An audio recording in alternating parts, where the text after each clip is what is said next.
Hello, and welcome to Just One Q, the podcast where we explore the latest ideas in workplace belonging in conversation with thought leaders and experts. Each episode, a guest and I dive into a question that highlights their area of expertise. And the goal is to leave you with the tools and insights you can use to make your workplace better and more human-friendly. I'm your host, Dominique. I'm an inclusion educator and advocate working for Dialectic, an inclusive workplace learning consultancy in lovely Guelph, Ontario, which is situated on the treaty lands and territories of the Mississaugas of the Credit First Nation and the traditional lands of the Chinoochtan and the Haudenosaunee peoples. My guest today is Sara Taylor, who is renowned for her visionary work in cultural competence. She's a nationally recognized speaker and the best-selling author of Filter Shift: How Effective People See the World, and more recently, of Thinking at the Speed of Bias: How to Shift Our Unconscious Filters. Sara is dedicated to changing the world through the workplace by making organizations across the globe more effective, inclusive, and culturally competent. In 2002, she founded Deep Sea Consulting to provide insightful consulting and strategic diversity training paired with measurement tools to build individual and organizational cultural competence. Through Deep Sea, Sara has worked with hundreds of national and global companies and their executives, including Walmart, 3M Company, Cleveland Foundation, Coca-Cola, Marriott International, General Mills, and United Way Worldwide, among others. Sara was previously the Director of Diversity and Inclusion for Ramsey County, Minnesota, and a Leadership and Diversity Specialist at the University of Minnesota, where she developed statewide diversity and leadership programs. Welcome to the show, Sara. Thank you so much, Dominic. Really appreciate being able to be here. It's a pleasure to have you, and I'm really excited about our question. It's a bit of a spicy one, and I've been looking forward to this one just because it's so the moment, it's really pertinent. Yes. So the key question that we'll be exploring today is, can civility bridge polarized perspectives at work? So civility is certainly not a new word, but we're talking about it today because it seems to be sort of taking on a new meaning in this cultural moment. So particularly in DEI land, clients who were previously asking for DEI training, last year are asking for civility training this year. Mm-hmm. And many companies are using language around civility or respect to sort of set a new bar, perhaps a lower bar, and that's something we might talk about. But when it comes to how we treat one another, and many organizations once focused on diversity, equity, and inclusion are now pivoting to this civility and respect kind of mantra. And it sounds really unifying, but does it really address, the root of divisions, or does it just sort of quiet that conversation? So this is also coming at a time when workplaces and teams are feeling the strain of growing political tension. Yeah. So employees of all political persuasions are being much more vocal than ever, viewing, political expression as an essential part of who they are. And, for some, speaking out about politics at work feels no different than championing racial justice or civil rights, for example. So there's a lot of emotion going into those conversations, and it's hard to avoid them. So in this messy cultural moment with political conversations spilling over into workplaces, what has changed? Like, normally we are sort of keeping politics and other sensitive topics off the table as much as possible at work. Why is this changing? Yeah, I think one of the biggest reasons is because we see more polarization on a larger societal scale. Mm-hmm. And that polarization very much coming in many perspectives from this take a side kind of perspective. And so folks want to take a side and they want to put their stake in the ground. Mm-hmm. This is the side that I stand on. And when we're hearing it more in a societal level and we want to take that stand, put our stake in the ground, we tend to bring it more into the workplace. And, the other thing that we do know also is that we just plain are more divided. Instead of countries where you know, pretty much there was a pretty solid center and, some extremes, but pretty much a solid center. Now we've become very polarized. And so there's both the increase in that polarization and then what that drives for us when we come into the workplace with our colleagues. Right. Yeah, I think you're completely right. Like, I think that polarization is definitely visible globally. Like, we're seeing sort of the rise of the far right in a lot of countries, not just in North America, but across Europe as well. And then sort of a reactionary movement against that. So there is that sort of bigger context. But then I feel like there's also a lot of like implications for actual businesses. Like, we have to sometimes talk about politics almost because it's affecting, like here in Canada, we're talking about tariffs and things like that, for example, and the Mm-hmm. impact that they're having on our businesses. It's pretty difficult to avoid talking about politics when you have business implications directly, right? Yes. So much of the things that were just kind of, well, whatever, they're part of the workplace now have become politicized. Mm, And even just the field of DEI now has become politicized and even some would say villainized or criminalized. And so then once again, if I want to align with one particular political point of view, and that particular point of view says one thing or the other about DEI, well, then here I go again. I'm going to put that stake in the ground hmm when I'm at work so that people know where I align. mm. Yeah. And I mean, I guess the next question is why are we so bad at doing this?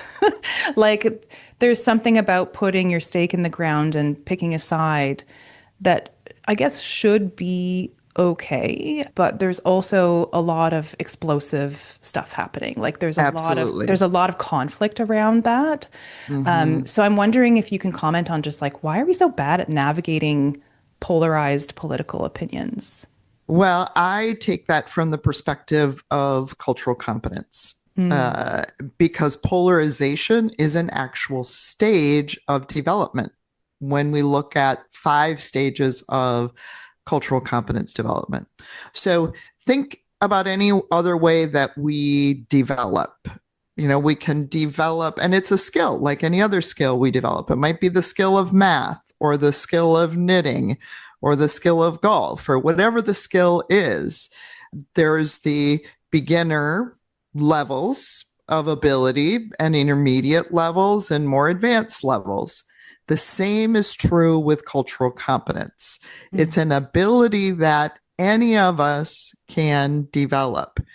And 5 stages of this particular skill, the first 3 where we're ineffective, where we're just not able to be our most effective as we work with, interact with folks that are different from us. And let me just pause there. mm, Unless we're with a mirror all day, we're working with people that are different from us, right? hmm So, in any of our interactions, cultural competence helps us to be more effective. Uh, when polarization is just the second Okay. of 5 stages.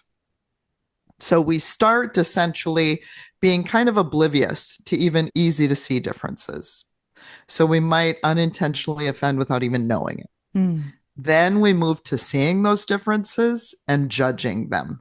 That's polarization. It's very much a mindset of us, them, good, bad. hmm So let's think about it like a balance scale. My group is on one side and it's good, and their group, everybody else is on the other side and they're bad. So it is very much black and white. You can't like somebody on the other side, if you will, and also say you like me, or you can't like somebody that somebody on the other side does and say that you also like me. That kind of a thing. Very, very polarized. It's the stage where stereotypes run rampant, where folks will even intentionally offend. Mm-hmm. That's just the second stage of five. It certainly sounds like very familiar. It is very I mean, familiar. it sounds like the stage that we might be stuck in It culturally is on a bigger scale, on right? a Like, bigger scale. yeah. Yeah. And, you mentioned it about globally in the research from my second book. I did a lot of looking across the globe. And you're right. We have evidence of polarization across the globe. And here's the other thing, one of the reasons why. With cultural competence, so I'm going to kind of take a step back to get to this point. We work with all kinds of organizations to develop their cultural competence because every organization has differences. So if you want to be your most effective, then develop your cultural competence, right? We have never, ever, ever seen an organization that is more developed than its leaders. Hmm. So leaders set the tone and create the culture. So when we have leaders across the globe that are promoting, speaking, operating from polarization, then it pulls the rest of us back, even if just momentarily in response to them. Mm-hmm. And the other piece of that, why there is so much, or maybe just evidence, if you will, is that of all of the five stages, polarization is the only one that can be attached to an emotion, and that Mm. emotion is fear.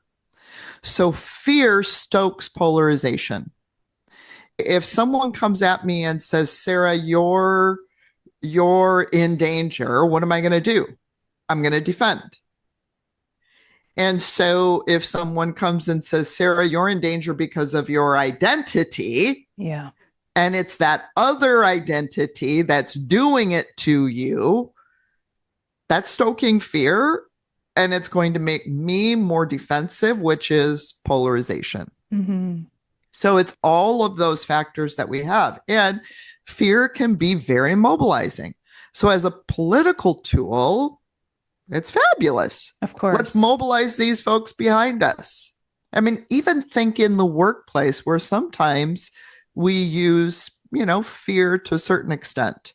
If we don't meet these Mm-hmm. quotas, our financial quotas, I mean, by the end of the quarter, we're going to lose out or whatever it might be. It's like a rally the troops behind the fear to mobilize them.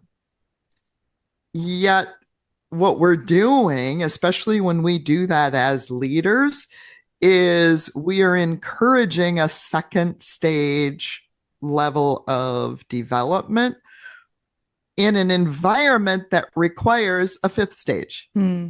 Can you give us a little, just so I get that there's sort of this first stage where we're not typically very aware, and then there's polarization as a second stage. Can you just give us a tiny little snapshot of what that Yes. ladder looks like to Yes, the stages where we're trying to absolutely. get to? Okay. Absolutely. After polarization is minimization. Okay. So we focus on similarities. We're all one big happy family. One I love. don't want to do this balance scale of us, them, good, bad. So I'm just going to pretend we're all us. Hmm. I'm just going to focus on our similarities because differences are just too divisive. So it's when in the world of differences in the workplace, it's when leaders say things like, I'm really proud to say I'm colorblind. White, Oh. black, or purple, I treat everyone the same.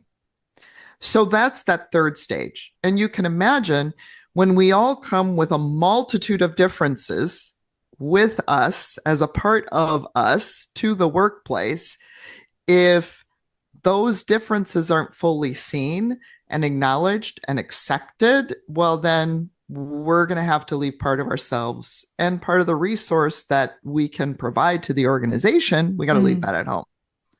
So that's why that's not effective. It can help move us, absolutely, move us from that polarizing. I mean, just think about when you're in an argument, right? That's kind of a polarization, right? Sure.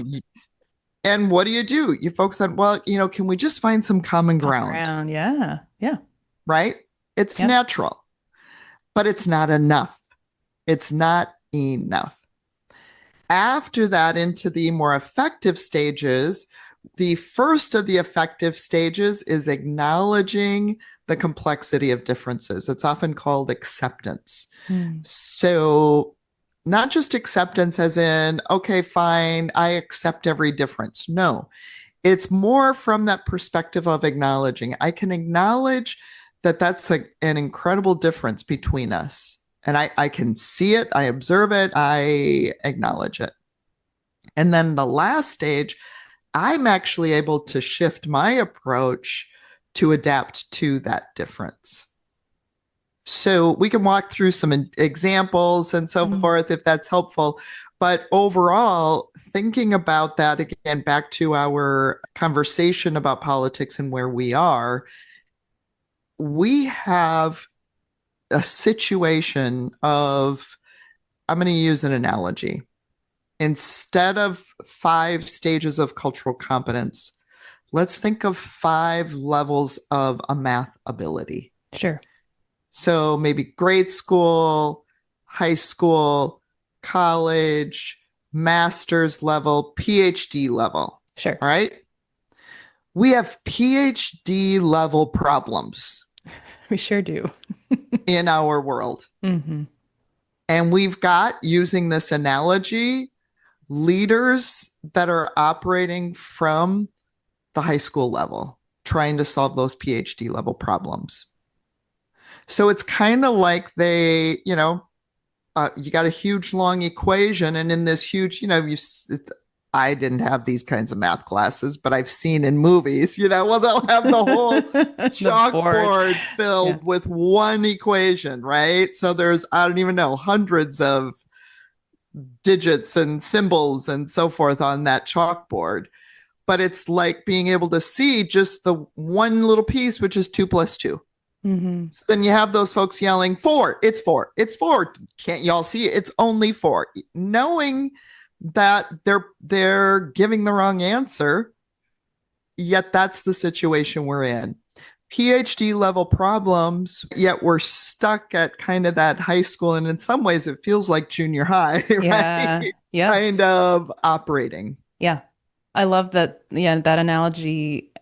I mean, math aside, it does sometimes feel like we're living in junior high altogether. And I'm wondering, can you take us to the root causes of this sort of blanket incompetence in this area? Like, what is it that we are missing as a society? Like, why do we not have these skills? Why are we not developing them? Is there an easy answer there? Well, we aren't taking the time to develop them. And we confuse. There are a number of different myths. We believe confidence is competence.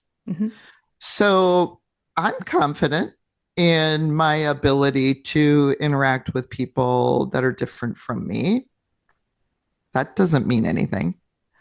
Or we think that identity equals competence. So therefore, folks who are marginalized are somehow more competent. Well, this isn't about what are my experiences with marginalization. It's how much can I see how my unconscious is creating my decisions for me. And the other, I think and there are a few more, but one that's really, I think, present in this particular conversation is we believe comfort equals competence. So I'm comfortable with people that are different from me. So I think that therefore I'm competent. Well, I can tell you, I'm comfortable holding a clarinet because I played clarinet in high school, but I haven't played it since. There is no competence there. I bet I couldn't even get a sound out of it, even though I'm comfortable. We also think exposure equals competence. Oh, I'm around people that are different all the time. My best friend is gay. My next door neighbor is Black. My mother lives with a disability, whatever it might be, right? Again, if that were true, let's go back to the math analogy. All we need to do, we wouldn't even need a school system. We'd just plop our kids down in a room with math gurus. And voila. They would be math gurus themselves because they're exposed. Doesn't even make sense.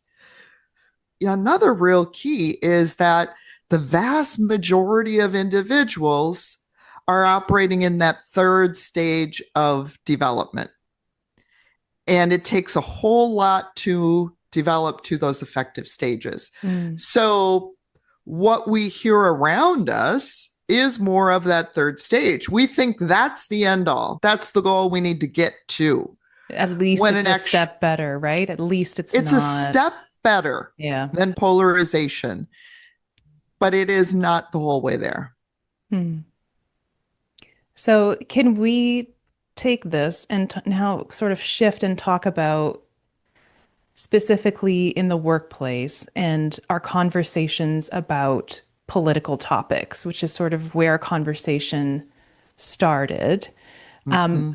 What is the risk of entertaining these political topics at work when we have sort of not developed this cultural competence? Yeah, that we've got, again, the PhD level problem with only an elementary, junior high level of ability to solve them.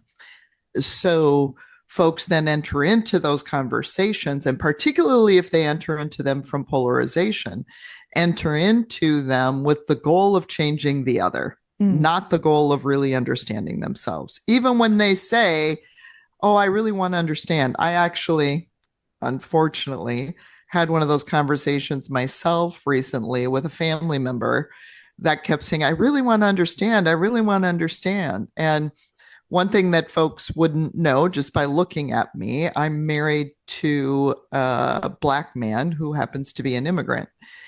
And so he has experienced, obviously, well, maybe it's not obvious, he has experienced racial discrimination. He's experienced discrimination because he's an immigrant, and that has increased over the last number of months. And so this particular family member, it was saying to me, I really want to understand. I really want to understand. And then I would give some of his experiences, some of our experiences as a family, and she would automatically dismiss them, minimize them, and disregard them.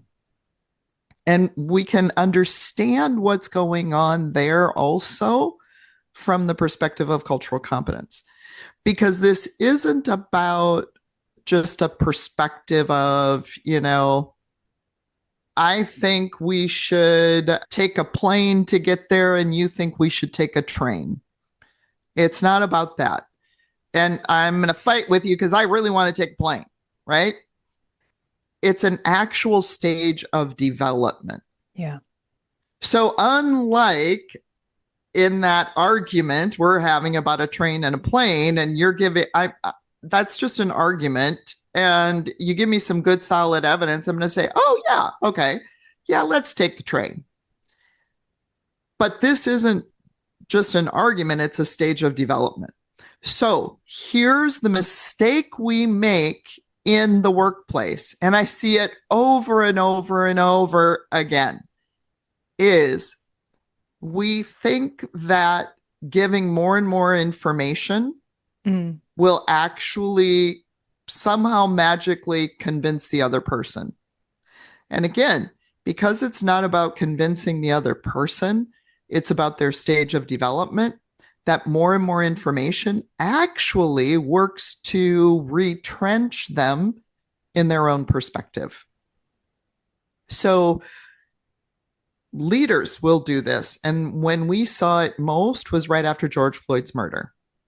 So you had across companies where there was a groundswell in a lot of organizations where DEI work or racial equity work hadn't been done. And so from the bottom up, folks were saying, we're a racist organization. We're this, we're that, right? Very polarized. And what did leadership do? No, we're not. We do this and this and this and this and this, ticking off a list, trying to convince. And all it did was further entrench those that were trying to make the point that we're a racist organization. That's what we're doing today in our conversations, our polarizing conversations in the workplace as well. Yeah. And can you speak to the effect that that might have on people in the workplace when we're having these polarized conversations? What can the impact be on certain individuals? I'm going to just speak from my own experience from Hmm. this conversation I just had with a family member this weekend. We talk about it as trauma and not trauma. There are different types of trauma. There's what psychologists refer to as big T trauma. Hmm.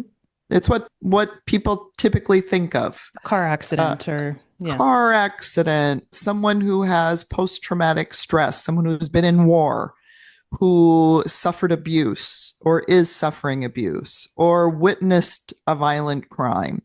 That's what most folks think about as trauma. Psychologists also refer to little t trauma. It's those daily stressors that leave us feeling unsafe.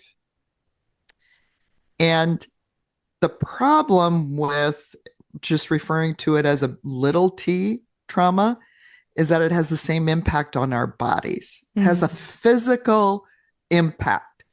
In fact, I refer to trauma as a physical impact to an emotional event. So, in this conversation where I'm telling her this is our reality, and she's continually responding with, no, that's not true. That doesn't happen. If that's true, why are there other people of color that aren't complaining? Why Right. are there Or other that, yeah. immigrants that aren't complaining? Yeah. Or that happens to me too. It's not to do with that. Right. Yeah. And if you think about this again from the place, from the stages of development, what is all of that? It's minimizing, Yes. right? Versus then what's the next stage? See the complexity here. Mm. Acknowledge it and see the complexity. So back to that question, what does it do?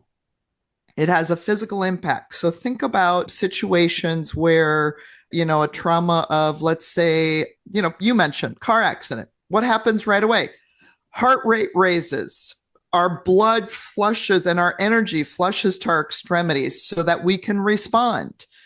So you hear of these superhuman responses, the person that lifts a car off of a child, or this is all because of our evolution. Our early predecessors had to either fight or run from that tiger that jumped out from the bush, right? So our bodies are wired to do this. They're wired to kick in that adrenaline and kick into that sympathetic nervous system. Well, what happens when that continually, first of all, in that situation, it's the fear that you're feeling. It's the lack of safety that you're feeling. And then the physical, I'll again speak to my experience. I was shaking for a number of hours after this happened. And it took me a number of hours just to physically calm down.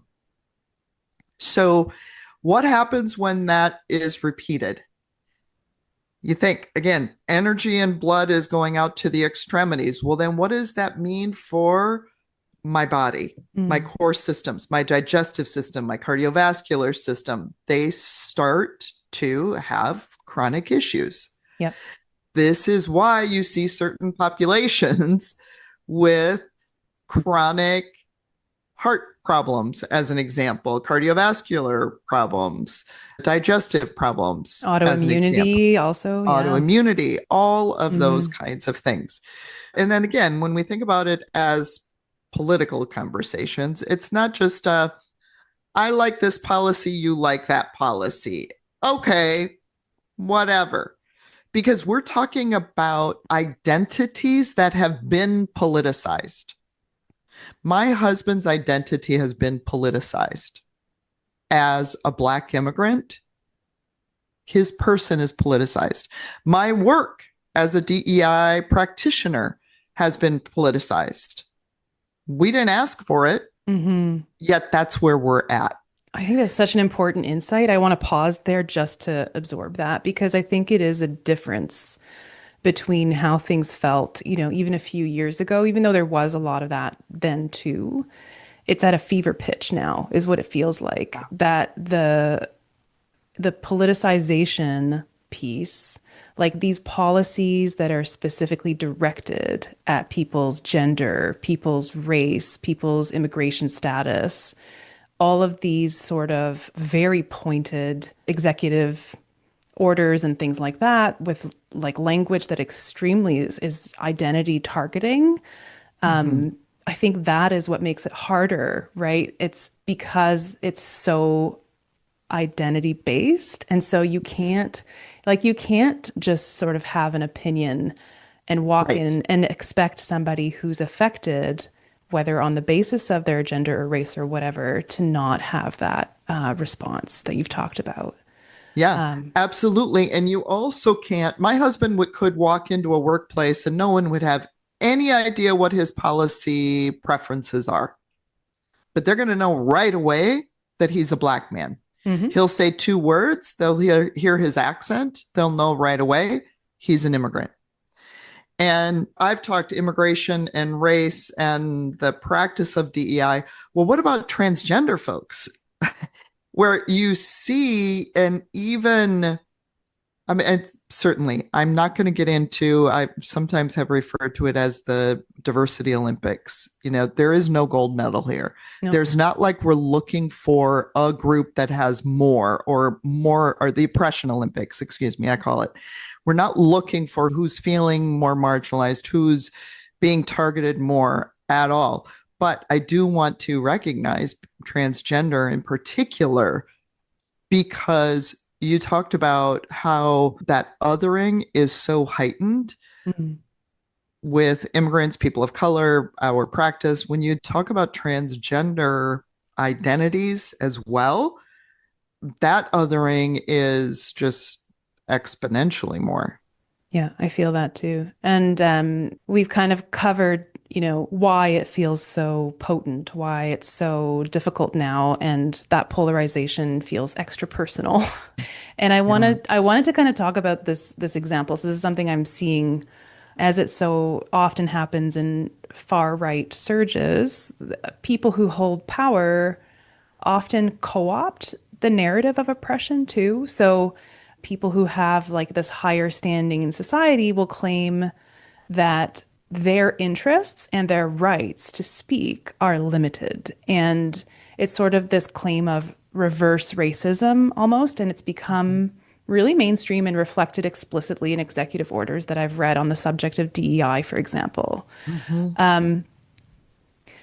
So, how do we deal with that? What do you say to someone who actually believes that it is their right to share their viewpoint and that if they are not allowed to do that, that it is kind of them being oppressed? So they feel that the trauma is theirs. Yes. So, how do we handle that? Because I do think that's the flavor of this conversation often in the workplace is like everybody has the right to speak up. What about my rights? What about how I feel? So, how do you respond to that? Yeah, I want to answer that. And I don't want to forget, there was something else you mentioned of, because that's a piece that I want to drill into too. The piece of my group now is the one that's being discriminated against. So I want to Hmm. go to that. So if you can Sure. help me remember, because I know I'm going to answer this first one and then I'm going to say, what was that other one again? Yeah. So the whole piece of I have a right. Now, again, let's think about it from those stages of development. What stage of development? That's obviously polarization. The one thing that's wonderful about cultural competence is it not only describes a stage that we're in, but it also gives us the prescription, if you will, the Mm. homework to move to the next most effective stage. So just like if you gave a math test to a group of students and you found out, oh, they're mostly all in second grade. Okay, we got to give them second grade homework so they can move to third grade, right? Hmm.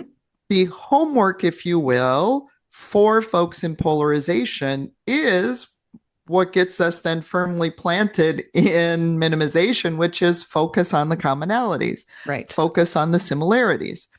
And so in that kind of a situation, trying to find some kind of commonality, some kind of similarity. And so it may be, can you see how other groups also say, as an example? I think we all want to be heard in the workplace. So those things where you can find common ground. But remember, that gets us into minimization, and that's not the end all be all, right? No. And somebody who's a step ahead might hear that answer and think, well, that's not very helpful. Exactly. And so then continuing to push, right? And pushing to that complexity. So I think we all want to be heard. I think we all want to know that we have a voice. And then it's always, when it's moving to that complexity, I start with myself instead of, remember again, you need to. Right. So I think we all want to be heard. And I know that for me, sometimes that can be difficult because I don't see folks like me as leaders. So I think I'm not allowed that. And so that makes me hold back. Or I think we all want to be heard. And sometimes I know for myself, I get a little carried away if I'm really passionate about something, whatever it might be, to lead into that further complexity. And then that further complexity, again, it's about, we want to be able to work together. And I know that for me, my perspective has been stifled, and I want to be heard as equally. So it's not an easy conversation at all, but it is trying to do that developmentally. Here's the thing, though. Whose role really is it to do that? It's more the leader. I think it's the leader in that situation that's hearing that conversation. And if it were the leader overhearing that conversation, it is, you know what? We all want to feel safe here. And I don't know about you, but I can imagine there are some folks that don't feel safe after you made that statement. Right. And so it is, I'm trying to start developmentally, but then here's the other thing. It's carrot and stick. The carrot is that development. I'm going to invite you along to a more effective place to discuss this. But then there's also the stick, the boundary. And that is, and in our work team or in our organization, we will not say things that harm others. We will not say things that lead others to feel unsafe. So it is both the carrot and the stick. Yeah, I like that. And I appreciate you just putting it into language so that we can hear what a conversation like that might sound like. We often don't hear them, right? So it's nice to hear it just come out of you naturally. And then to hear that, yeah, like between colleagues, you can do it to a point, but it does have a different ring when it's coming out of the mouth of a leader, right? Absolutely. Yeah. Yep. And even when we ask folks, think about a time when you felt unsafe and a time when you felt safe. Always the leader is present, even if they're not doing anything. And typically when I feel safe, it's because the leader is active and the leader is really encouraging and making sure that happens. When I don't feel safe, even if the leader is there, the leader is just letting that lack of safety continue. Right. So I'm going to hold you to your word here and take you back to the thing that you were going to talk about, which was when people feel like it's their group that is being oppressed. So how do you respond to that? Or what's going on there? So it's really to understand more again. Let's try and understand what's going on in their brains, right? And it's about associations. So our brains, and I specifically talk about our filters. Our filters that operate in our unconscious are designed to take in exponentially more information than we can ever be conscious of, 11 million pieces every second. And we're only conscious of 40. So our filters are taking in this information and then tying it to, associating it with things that we already know. And then our filters also create our thoughts and decisions. It's what they're designed to do. Just like my elbow is designed to bend my arm, my filters operating in my unconscious are designed to do that. So I know Canadians might not as much have this association, but it's a good one in the US. If I say peanut butter and, almost everybody says jelly. Jelly, yeah. Not peanut butter and pickles, right? They don't go together, right? Well, it's debatable, but anything can go with pickles, anything can go with peanut butter. So if my brain has connected, peanut butter goes with jelly, it's there. It's a solid connection. I think peanut butter, I think jelly, right? Well, the problem is we do that with people too. And this is where you hear in polarization and stereotypes. All of X group are lazy, all of Y group are smart, all right? And let's think about that. Let's think about different identities. X, Y, and Z, we'll say, okay? Whatever identities you want to throw in, all right? So let's say that this particular job historically has been full of all X's. Sure. Well, then what happens? I associate this job equals X.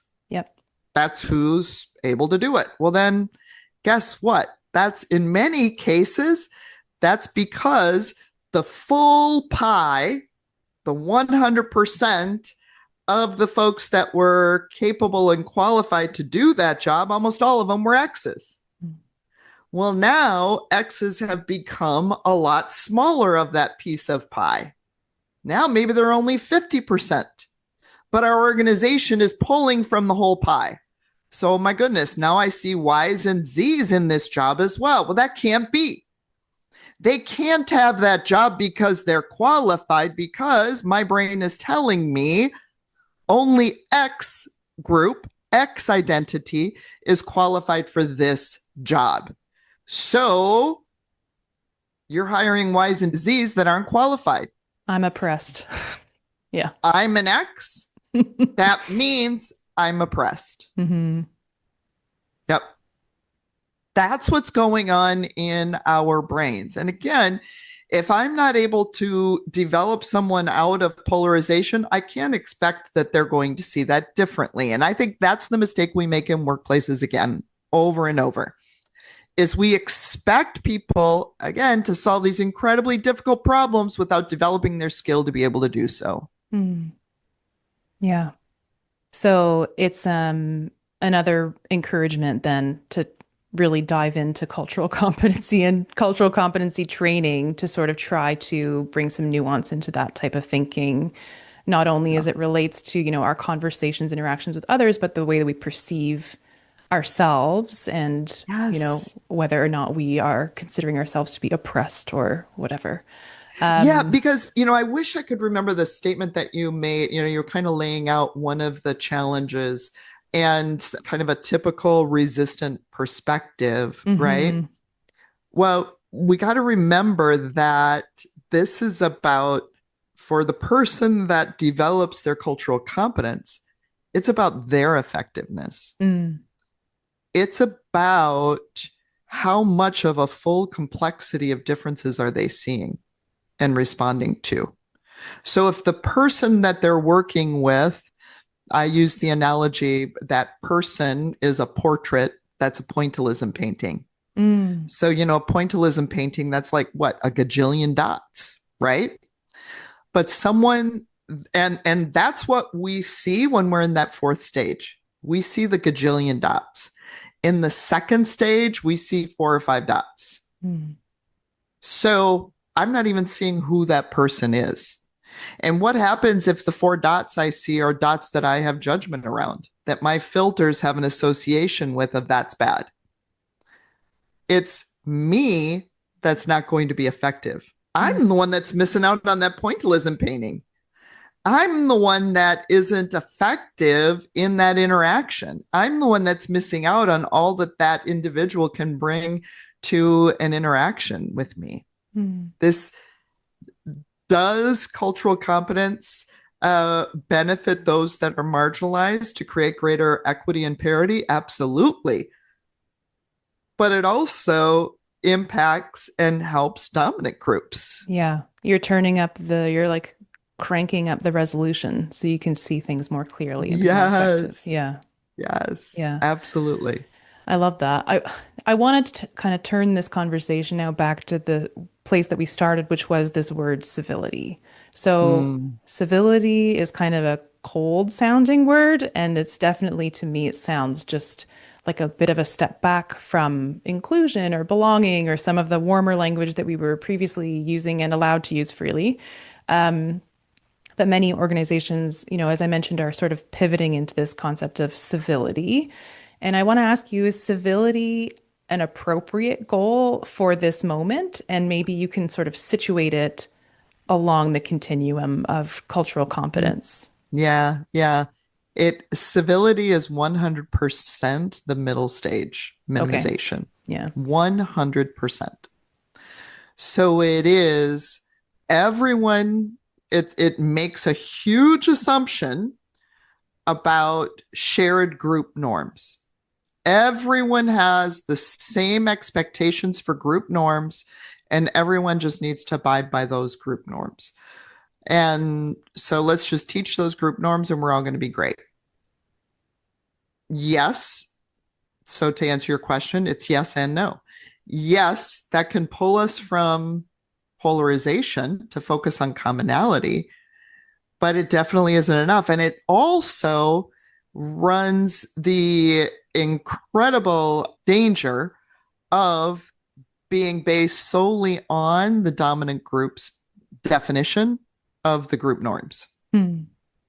Even when you see some of the organizations, large organizations that put out civility kinds of things, and they're asked, and they'll say, well, yes, civility, civil behavior, I guess, is in the eye of the beholder, which is exactly what we're saying. That's interesting. So one group is going to see this behavior as civil, another is going to see that behavior as civil.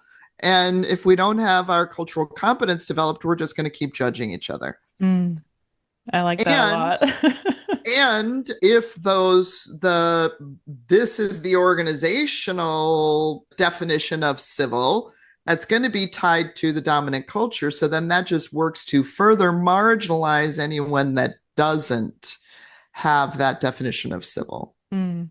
So rather than focusing on civility, I'm sure you would probably argue that we should be focusing on cultural competence. So I guess my next question is, what makes cultural competence a good lens for this current moment? And is it better than DEI, or what's the difference there? Is there, for organizations that have been very focused on DEI, is cultural competence better, more effective, more attuned to our political climate? Yeah.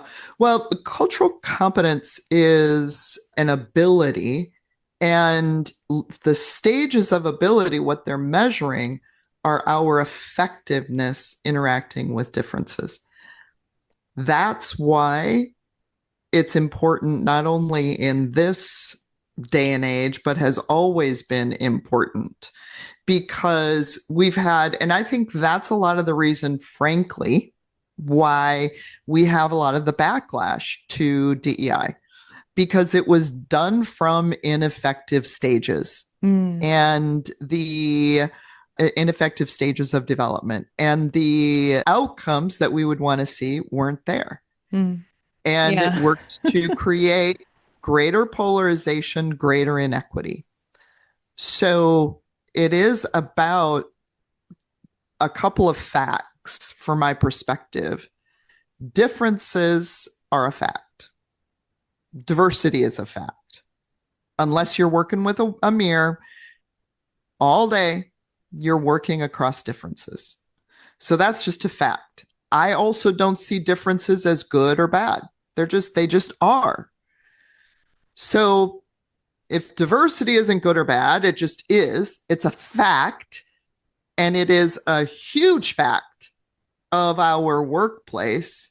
Those workplaces that understand how to be effective in the midst of that fact are the ones that are going to outperform. And there's all kinds of research that shows that that's the case. Yeah, I really like that distinction. I think like I can just picture, I mean, I've worked in DEI for a while now, and I know what it feels like to try to sort of teach people skills for how to interact respectfully with one another, or to get them to see the experience of the other when they're just not there, as you say, developmentally, right? So Yeah. you end up having training that's effective for a group and really not for another, and sometimes fuels that polarization in the group, or that feeling of, well, I'm oppressed because I'm being made to do this, or whatever it is, right? Yeah. Just Yeah. again, go back to math. Mm-hmm. So you try to teach a group of second graders an equation when they don't know their addition and subtraction. Mm-hmm. What are they going to say? Ugh, math is so stupid. Why do we need math anyway? That was a perfect impression of my daughter. Yeah. Absolutely. So, can you talk about a little bit about what we can do to begin to incorporate cultural competence and some of the associated skills into our workplaces? What does that look like on a practical level? Yeah, well, that's a wonderful thing that we know how to develop. I mean, Mm. just like a good teacher will know, okay, they're in second grade, here's the homework for third grade, here's the homework for fourth grade, right? Same thing is true for cultural competence. There is a process to develop individuals. And essentially, what organizations that do this work well, what they focus on is there typically is a bell curve in those 5 stages, with the majority of folks in that third stage. And so they move the apex of that bell curve to the effective stages. How? By developing the individuals within the organization. And then, when enough of the individuals in the organization have shifted and the apex has shifted, then the organization can start operating differently. Mm. Start making more innovative decisions, more equitable decisions, start being more inclusive, even start being more welcoming of a wide variety of differences. Mm.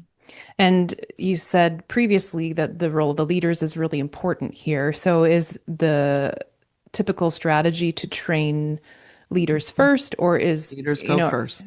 and Yep. is training on cultural competence appropriate organization wide? Absolutely. Yeah. All the way from top to bottom, side to side. Absolutely. And you can imagine the kind of situations we've had it a few times, and we always warn our clients that do a bottom up approach. What almost always happens is an emperor has no clothes kind of situation. Right. You have folks in the lower levels that start to see, oh my gosh, this is minimization speak. That's not effective. And then they hear it from the mouths of their leaders over and over again. And their leaders so incredibly proud to be talking about diversity in that way, to be talking about their organizational culture and belonging and inclusiveness in that way, Mm. and not even knowing that they're completely exposed. Yeah. And it just breaks the trust then, right? Yeah. And who Yeah. wants to, I mean, we want to set leaders up for success in the organization, set them up for success to actually shift the culture. Mm. Yeah. So, I mean, this sounds wonderful, and I wish that more organizations did this. If I'm in a workplace, let's say, where these skills are not being developed, are there skills or practices that I can apply just in my daily interactions with colleagues to just to help and to bring some of the wisdom of this framework into my everyday? Yeah, absolutely. Well, and I mean, I know this is just pitching my book, but the the straightforward is grab my books and it'll walk you through. Mm. Um, But I'll just mention a couple of kind of straightforward that you can pick up outside of a developmental process. One is to assume positive intent. Hmm. So what our brains, and this is when we are in situations of misunderstanding, where our brains automatically say, well, that person was disrespectful. Well, that person was unprofessional. Our brains are going to automatically say, well, they're bad. So what we're doing is just challenging that to help us get to greater complexity. The majority of times, folks do have a positive intent. And so what's behind what they're doing? Now, I'm not talking about the situations where people actually set out to harm. And we know that that does happen. But that's one, assuming positive intent and starting with ourself. What do I need to do in this situation? I'll give another real quick, I think it's 6 words that I absolutely love when I'm in those situations where it's like I'm not getting through and someone is just not seeing what's so obvious. And it's, can you consider the possibility that? Can you consider the possibility that someone who is transgender has a different experience than you? Can you consider the possibility that someone who has this identity is more scared right now? In my experience, I've never had a situation where someone says, well, no, I can't consider that. Of course not. Because you're just asking them to consider. Can you consider? Yeah, I can. Well, then if that were true, what would that mean to you? That's what helps them to really start to move away from, I'm defending this point that I want to make. That's so powerful because you're nobody wants to say no to that question. Yeah. Right? Nobody wants to be that guy. Well, and it works especially well for the folks that say, I want to understand, but then they negate everything that you say. That's great. Well, those are really wonderful tips, and I'm sure your book is chock-a-block with more. So we'll leave it on a cliffhanger and invite everybody to go and check out your books if they want more of these tidbits of wisdom. So thank you for sharing some of them with us. And just as we come to a close, I want to give you the opportunity. I love to do this. I want to ask you if there's anyone else whose work in this space you would like to amplify. Yeah, so I recently started posting on Substack. And when I did, I thought, okay, I'm going to find some other folks, right? And I came across one that's called Good Queer News. And, comes into my inbox quite a bit. And what I love is that it's always something positive, even in the midst of negative, right? Yeah. And what's so cool about this is it was after I'd been reading the posts on Substack for a while and appreciating them. And then I went into, and it's Ben Green is the author, went into Ben's Substack and I realized, oh my gosh, Ben and I sat right next to each other at the author table. We were both presenters at the SHRM Inclusion Conference in, where was that this year? Chicago, I think. We were both presenters. And after our presentation, we had book signings. And he sat right next to me. And so it was kind of a full circle moment of, oh my gosh, I actually know Ben. That's really funny. It's a small world. Yeah. That's right. So that's great. I will check out that Substack, Good Queer News. And I'm assuming since you've said there's a book signing, he also has a book. So we can check that one out too. Yeah. Yes. Awesome. It is My Child is Trans, Now What? Okay. Very good. I love it. Well, thank you so much for pointing us in the direction. We love to just hear interesting new topics and interesting new resources and new information that we can use to sort of have conversations and to further our understanding of being a more informed human in the workplace. So I appreciate that very Absolutely. much. Yeah. All right. You're Um, welcome. Thank you so much for, being here, for giving us so much to think about. I personally am completely sold on cultural competence. It's something that I've thought about before and I've had some exposure to these frameworks, but I do see now just the value of the tool and the framework in this particular moment. So I think you've really made it a today thing, and I really appreciate that. You've sort of Yay. breathed life into it and made it real for this particular context. So that's hugely appreciated. That's great. Thank you. Yeah. So, listeners, if you're curious about Sarah's work, please check out Deep Sea Consulting and also Sarah's latest book, Thinking at the Speed of Bias: How to Shift Our Unconscious Filters, which offers some really practical strategies, not just for identifying bias, but what comes next, which is actually addressing it and making positive change. And please reach out to me if you'd like to be a featured guest on this podcast or if you'd like to nominate someone. I love having conversations with L&D, HR, and DEI professionals who are really passionate about their message, or with people who are in adjacent fields who have something to teach us in these people and culture or learning roles. I'm a real person and you can email me anytime, so please feel free to do that. And if you like what you're hearing, please leave us a rating and a review or share this episode to your own socials. It truly does help get the podcast into more ears and stop AI from stealing my job. Big and very important goal. So thanks again, Sarah. You are very welcome. Thank you for having me. I appreciate it. Absolutely. Anytime. I'd love to chat again. I'm Dominique.